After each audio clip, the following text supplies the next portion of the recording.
எரியிற நெருப்பில் எண்ணெயை ஊற்றுறதுன்னு கேள்விப்பட்டிருப்பீங்க இல்லையா? அதை நேற்று சஞ்சு சாம்சன் செஞ்சு விட்டாருங்க. அதாவது என்னென்னா, இப்போ போட்டி முடிஞ்சிடுது, வெற்றியை பெறுகிறார்கள் ராஜஸ்தான் ராயல்ஸ். அதுவரையும் பிரச்சனையே இல்லை. அவங்ககிட்ட கேள்வி கேட்கும்போது இந்த வெற்றிக்கு என்ன காரணம்? ஏன்னா பட்லரும் பார்த்தீங்கன்னா செஞ்சுரி அடிச்சிருக்கார். அந்த புறம் பார்த்தீங்கன்னா விராட் கோலி செஞ்சுரி அடிச்சிருக்கார். இப்போ பட்லருடைய சஞ்சு சாம்சனுடைய ஆன்சர் வந்து சோஷியல் மீடியாவில் பயங்கர வைரலாக போயிட்டுருக்கு. அவர் என்ன சொல்கிறாருன்னா, இந்த வெற்றிக்கு எங்களுக்கு பட்லருடைய செஞ்சுரி உதவியாச்சோ இல்லையோ, விராட் கோலியோடைய செஞ்சுரி எங்களுக்கு மிகப்பெரிய அளவில் உதவியாச்சு அப்படின்னு சொல்லியிருக்காருங்க.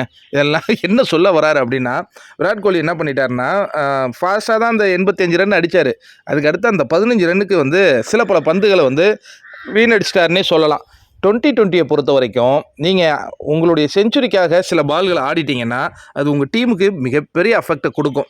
ஆனால் இப்போ என்னென்னா, தோல்வியை மொத்தம் தூக்கி விராட் கோலி மேலே போடுறாங்க.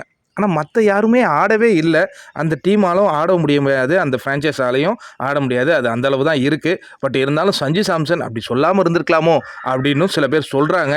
பட் அது அவருடைய என்ன சொல்கிறது, ஒருவேளை அவங்களும் விராட் கோலி செஞ்சுரி அடிக்கணுங்கிறதுக்காக வெயிட் பண்ணாங்க போல இருக்குது. ஏன்னா வெயிட் பண்ணுறதுனால தான் கொஞ்சம் பந்துகள் வந்து வீணடித்து நமக்கு சாதகமாக மாறும், இல்லைனா 200க்கு மேலே போயிடும் போல இருக்குது டோட்டல் அப்படிங்கிறது. பாவமாக இருக்குது.